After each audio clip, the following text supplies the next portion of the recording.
बदलापूर शहरात सिग्नल यंत्रणेच्या नावाखाली झाडांची कत्तल मोठ्या प्रमाणात सुरू असल्याचे आपल्याला पाहायला मिळते। पूर्व परिसरात असू द्यात किंवा पश्चिम परिसरात असू द्यात, अनेक ठिकाणी अनेक झाडांची कत्तल करण्यात आलेली आहे। आणि बदलापूर पश्चिम दत्त चौकातील हे भलं मोठं वडाचं झाड आहे। आपण बघू शकता या ठिकाणी हे झाड देखील आता तोडायची शक्यता असल्याने स्थानिक नागरिक आता आक्रमक झालेले आहेत, आक्रमक पवित्रा त्यांनी घेतलेला आहे। नगरपालिका प्रशासनाच्या विरोधात सह्यांची मोहीम या ठिकाणी पर्यावरण प्रेमींनी राबवलेली असल्याचे आपल्याला पाहायला मिळते। सकाळपासून 350 पेक्षा जास्त नागरिकांनी या ठिकाणी या सह्यांच्या मोहिमेत सहभाग घेतलेला आहे।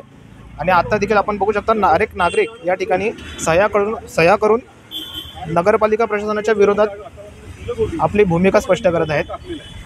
बदलापूर शहराची जर ओळख आपण बघितली तर एक निसर्गरम्य ठिकाण म्हणून बदलापूर शहराला ओळखलं जातं। आणि कुठेतरी नगरपालिका प्रशासनाच्या माध्यमातून विकासाच्या नावाखाली मोठ्या प्रमाणात अशी झाडांची कत्तल करण्यात येत असल्यामुळे नागरिकांच्या भावना या ठिकाणी मोठ्या प्रमाणात दुखावल्या जातात।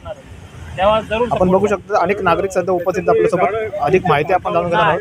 त्यांचा लाईफ स्पॅन कमी होतो। तर काय सांगा, सह्यांची मोहीम राबवत आहे?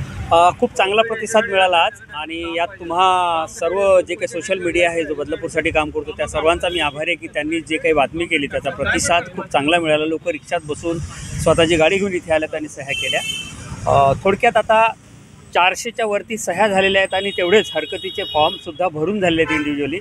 ते आम्ही उद्या मुख्याधिकारी साहेबांसमोर मांडणार आहोत की यासाठी किती लोकांची हरकत आहे आणि किती लोकांचा विरोध आहे आणि म्हणून तुम्ही हा निर्णय मागे घ्या।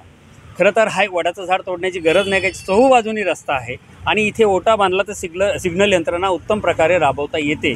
तरीसुद्धा फक्त झाडच तोडायचं हा जर अहंकार असेल तर तो योग्य नाही आहे, चुकीचा आहे। आणि त्यामुळे आज बदलापूरकरांनी जो काही प्रतिसाद दिला तर एवढ्या लोकांची संख्या आणि यात अजून जर ह्या लोकांनी ऐकलं नाही किंवा तोडण्याचा अट्टहास केला तर यापुढचे आंदोलन आपण तीव्र केली जातील। होते काय की हे लोक सकाळी 7 वाजताच उठून JCB घेऊन येतात आणि झाडं तोडतात किंवा उपटले जातात, काही करतात। स्थलांतर अजिबात करत नाही। स्थलांतराच्या नावाखाली आधी तर त्या झाडाला पूर्ण छाटलं जातं आणि मग निर्दयीपणे JCBच्या फावड्याला लटकवून ते झाड कुठेतरी बिना मातीचं घेऊन गेलं जातं। ते झाड सुकणार, मरणारच। तशा प्रकारे यांचं स्थलांतर आहे। वृक्षारोपण किती करते आपली नगरपालिका आपल्याला माहीत आहे आणि केलं, कागदोपत्री दाखवलं तरी ते किती जगतात आणि ते कुठे असतात आपल्याला कोणालाही दिसत नाही। तेव्हा निसर्गाने जी आपल्याला एवढी 100-100 वर्षाची जुनी झाडे दिली ती अशी आपण का तोडावी, तर हा प्रश्न आहे। आणि ह्याच प्रश्नासाठी आम्ही आज इथे स्वाक्षरी मोहीम लाभवली आणि याला खूप चांगला प्रतिसाद मिळाला। त्याबद्दल मी संपूर्ण बदलापूरकरांचा आभारी आहे। उद्या मीटिंग आहे, त्यामध्ये आता आपण हे सगळं मांडणार आहोत। तर तुम्ही काय सांगाल, आज वटवृक्ष वाचवण्यासाठी तुम्ही पुढाकार घेतलेला आहे, पण सिग्नल यंत्रणेच्या नावाखाली अनेक झाडांची कत्तल या ठिकाणी करण्यात आलेली आहे आणि पर्यायी झाडं म्हणून आपण 25,000 झाडं लावू असं नगरपालिकेच्या वतीने सांगण्यात आलं, म्हणून आता कुठे तसं दिसत नाही। तर त्याची भूमिका कशी घ्यायची? आता तुम्ही प्रसिद्धी माध्यमांचे प्रतिनिधी आहात, तुम्ही जागोजागी जात असाल। तुम्हीच जसं म्हटलात की कुठे दिसत नाही, तर बदलापूरकरांना तर खरोखरच दिसत नाही आहे। म्हणजे म्हणण्याचा अर्थ असा आहे की सांगण्यात काही और येतं आणि करण्यात जे केलं आहे ते दिसत नाही, आणि जर दिसत नसेल तर मग ते केलं नाही असाच त्याचा अर्थ होतो। मला एक मुद्दा मांडायचा आहे, हे झाड नैसर्गिक आहे। आता हे नैसर्गिक झाड असल्यामुळे हे कोणीही मानवाने बनवलेलं नाही आहे, तर मानवाला तो झाड तोडायचा अधिकार असावा का? हे जे काही पूर्ण नैसर्गिक आहे किंवा ईश्वराने बनवलेलं आहे तो आमचा ग्रांटर आहे, त्याने हे सगळं दिलं आहे। आणि हे जर प्रशासन राज्य सरकार वगैरे असेल, हे ट्रस्टी आहेत। ट्रस्टी म्हणजे काय? ग्रांटरची आजोबाची धनसंपत्ती जोपासून सांभाळून ती त्याच्या जो बेनिफिशरी आहे, त्याचा वारस आहे, त्यांना देणं आहे। मग हेच ट्रस्टी जे पुढचे बेनिफिशरी आहेत, पुढची पिढी आहे, त्यांना ट्रान्सफर करायची आहे, पण हे आत्ताच तोडायला लागले। हे जर झाड नसेल तर 50 वर्षानंतर दुसरी पिढी आहे, त्यांना दिसेल का हे झाड? मग ते ट्रस्टी आहेत ना, ट्रस्टीसारखं वागा ना, ते जोपासा, सांभाळा आणि त्याचा फायदा बेनिफिशरीला द्या। हे नैसर्गिक झाड आहे। कृत्रिमरित्या तुम्हाला काय करायचं आहे ते करू शकता। टेक्नॉलॉजी खूप ॲडव्हान्स झालेली आहे, सिग्नल पुढे किंवा मागे लावू शकता, पण नैसर्गिकरित्या झालेलं झाड तोडू नका।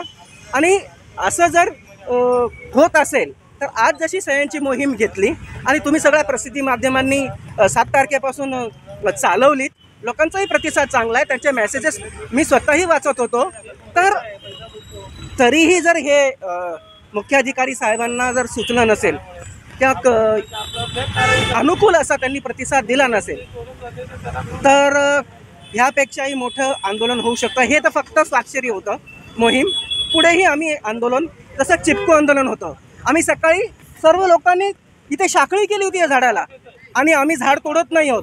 आम्ही इथे वृक्ष आणि रोपं लोकांना देत आहोत. जे स्वतःहून येतात सही करायला, हरकतीचा फॉर्म भरायला, आम्ही त्यांना स्वतः झाड देतो. ते मागतात आणि ते घेऊन जातात, लावतायत.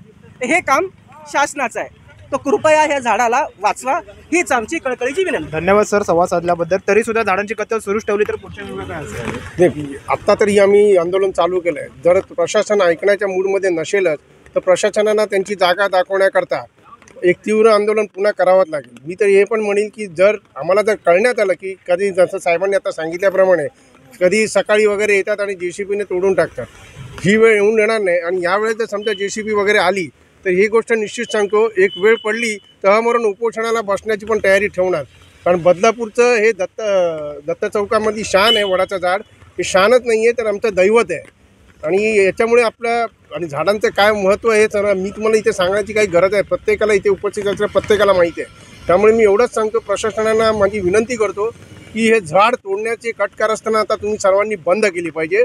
हे तुमच्या माध्यमापासून मी त्यांना समजवतो आहे. आणि तमाम बदलापूरकरांचे आभार मानतो की आज भर पावसातही त्यांनी स्वाक्षरी मोहिमेला येऊन आम्हाला साथ दिली त्याबद्दल. धन्यवाद सर. एकंदरीत नगरपालिकेने आतापर्यंत अनेक झाडांची कत्तल या ठिकाणी केलेली आहे आणि कुठेतरी ही कत्तल आता थांबावी, त्यासाठी ही सह्यांची मोहीम या ठिकाणी राबवण्यात येते. आता नगरपालिका प्रशासन त्यांच्या निर्णयामध्ये बदल करते की यांना आमरण उपोषण करण्याची वेळ आणते, हे देखील पाहणं आता महत्त्वाचं ठरणार आहे. Cameraman Ronak तळीसह Rutikesh Rokade, लोकपालक news, Badlapur.